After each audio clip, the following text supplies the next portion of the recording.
চাচা শুনলাম আপনারা নাকি অনেক সয় সম্পত্তি আছেন।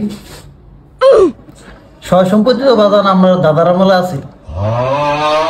আচ্ছা, আরে বাতিজা আমরা তো এক ডাহে 70-80 গাড়ি সম্পত্তি আছে বুঝতে। আরে করছি কি ভাতিজা সকালে নাস্তা খাইয়া এই মাথাতে একটা দৌড় দিছি, ওই মাথা যাইতে যাইতে দুপুরে খানার টাইম হয়ে গেছে গা বুঝছস। আই করছি কি?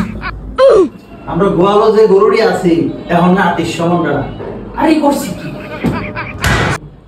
কুরবানি ঈদ আইলে রে বাজান গরুটি এক ডাহে 14-15 লাখ টাকা বেচা হইছে।